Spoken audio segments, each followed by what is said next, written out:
Welcome back, everyone, to the next episode of The Good, the Bad, and the Ugly. And today I've gone to Hyperion. I think Maliwan was some of the better examples of lasers, and Hyperion is maybe, well, it's not as good. They didn't do as much with these ones. So, Hyperion lasers with Hyperion barrels are railguns. Railguns are meant to be like snipers. Now, Hyperion has extra crit damage on theirs, and it all goes onto the parts. I think it's the body's 50, the barrel is 50, and the stock is 10. Some people were turned off on these because of 4 ammo per shot, but they also have really slow fire rate. They're like really slow snipers, but they put out a good amount of damage. But it's just their speed is really slow. But what kind of sucks for these, because they're like snipers, characters like Aurelia that get sniper buffs, these don't count as snipers. And I think we'd see a lot more use for the railguns if they counted as snipers. Same thing with like splitters counted as shotguns, maybe beams, SMGs, and blasters, assault rifles. That kind of makes sense to me. But they don't. So these here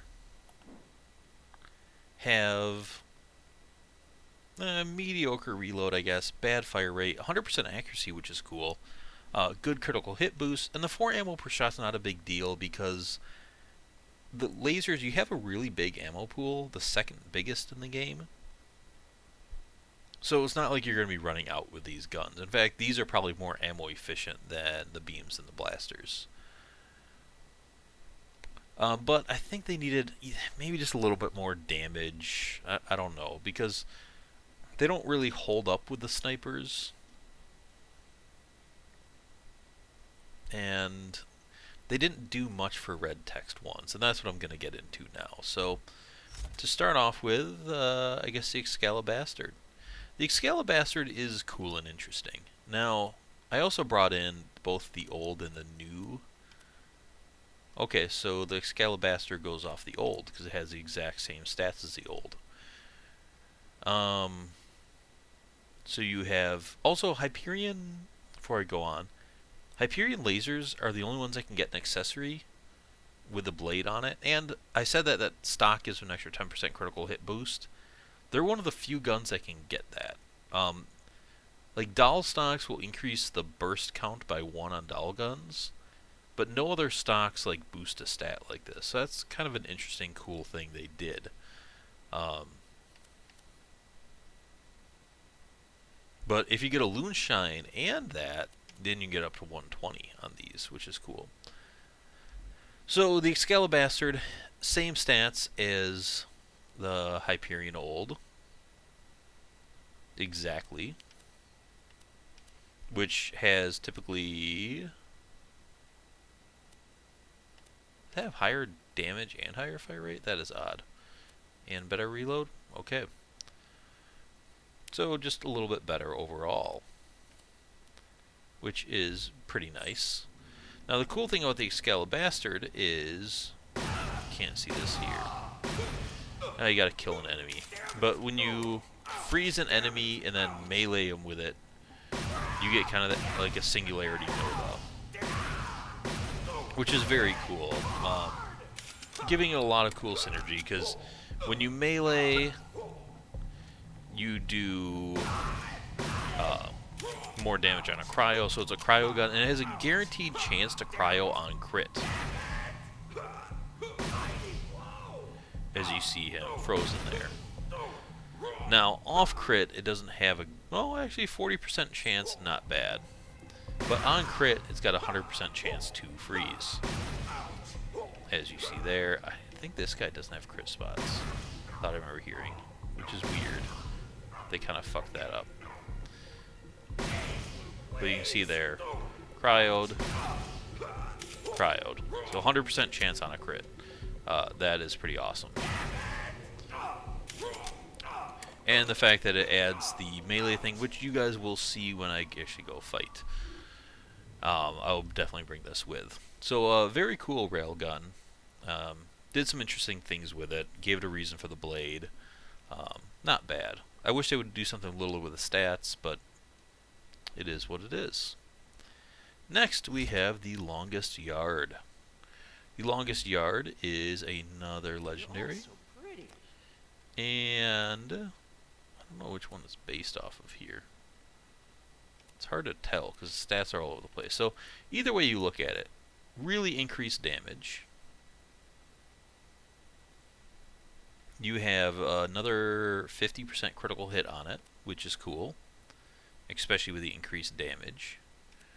You have increased reload speed to either one of them, increased magazine size, and at 50 that's quite a bit of shots actually, and increased chance to cause dot.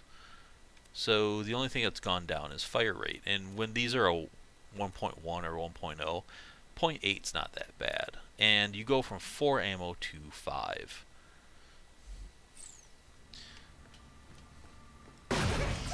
But you can see there, that's a lot of damage.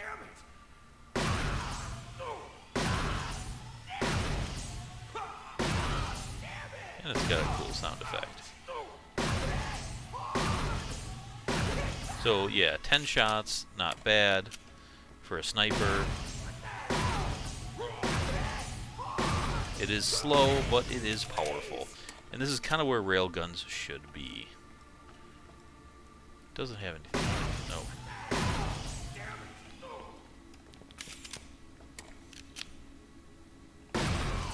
And you know that 100% accuracy is just damn good. So it's just a better long. But to me, this is almost where railers should have been to start with. So that is the longest yard. Next, we have the mining laser, I think. Let me just make sure I'm not missing anything here. Nope, those are there. Alright, so the mining laser. I know I have a cryo one there, but I wanted to kind of compare shock. That's for that specific build. When I go and test these, I'll be using shock. So this one is blue, so you would compare it to a blue. Looks like it's most likely compared to this version. So with this one, you have lowered damage per pellet, but you have 3 pellets. And because you have 3 pellets, you can't have 100% accuracy. But that's not where it stops. So the mining laser is kind of a chimera gun. It has your extra critical hit damage. You have it's a railer, but you have 3 pellets like a splitter. So it's Hyperion, and it's TDR, and the beams penetrate targets, which is what Dahl gives. So it's kind of like everything except a Maliwan laser put into one laser, which gives us some pretty high potential. Now, a lot of people turn off on this because it takes 7 ammo per shot, which is kind of a heavy cost. But with its fire rate and its damage, that's not that big of a deal. So you can see even on a body shot here, I'm doing 132k.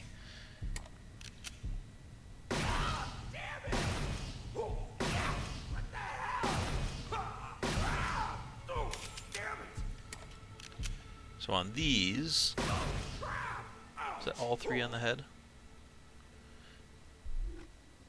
It is. So on these, getting all 3 in the head, it's still not doing as much as the longest yard.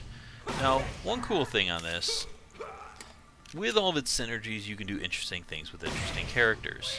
So with Nisha, because it has penetration, penetration has great synergy with skills like Unforgiven, or even oh man, what is it? Why am I drawing a blank on that? The one that makes him bounce. It's not Tombstone. The other side of Tombstone there. You guys know what I'm talking about.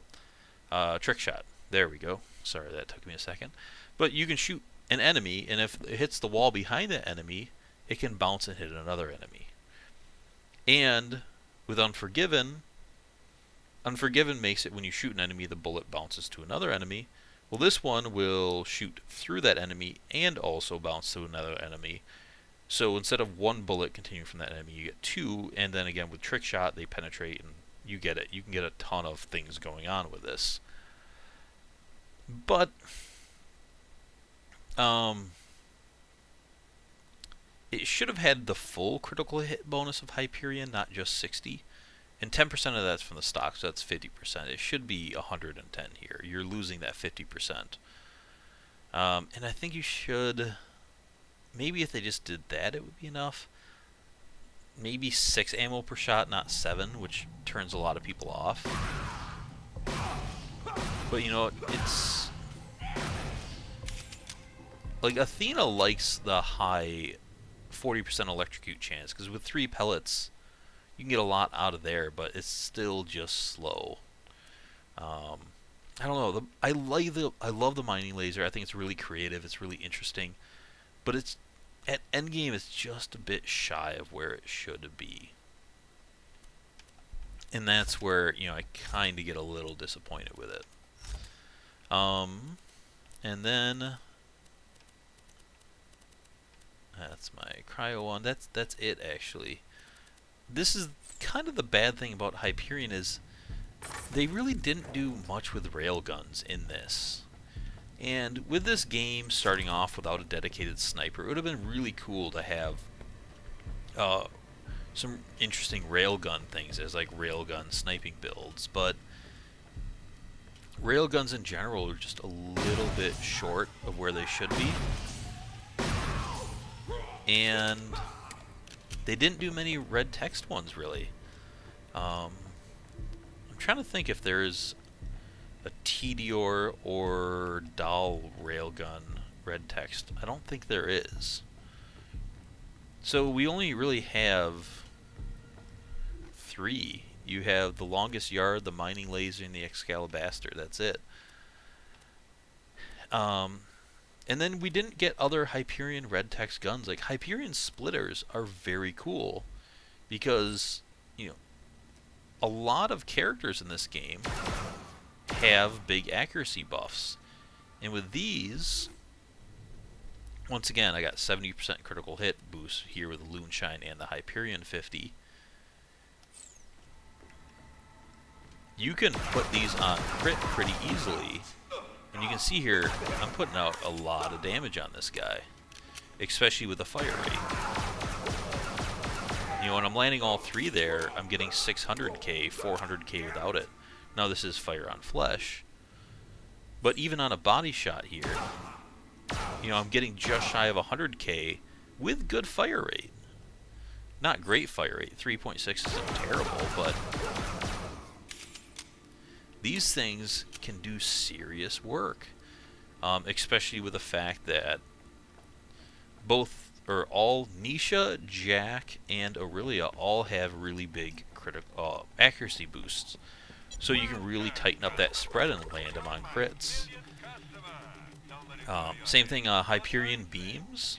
Since they have the Hyperion gimmick, you can actually keep them on crit. It would have been cool to get some red text beams. Hyperion splitters are cool. The Hyperion blasters I have less of an affinity with. But, you know, with reverse recoil, you can put a lot of pellets on crit really fast. It would have been cool to get kind of like a bitch kind of blaster. Something like that. But, no, we got 3 railguns. And they're all okay. But none of them are really, like, fantastic amazing. So, I'm kind of just let down that they didn't do more with the Hyperion lasers in this game. Especially railguns. Me just liking sniping, getting a laser sniper I thought would be really awesome, but at the end of the day, they weren't that awesome. So, that's it. Thanks for watching. I will do Tedior next and save Dahl for last with the lasers, I think. Because I really like splitters. So, once again, thanks for watching, and I will see you guys later. Bye.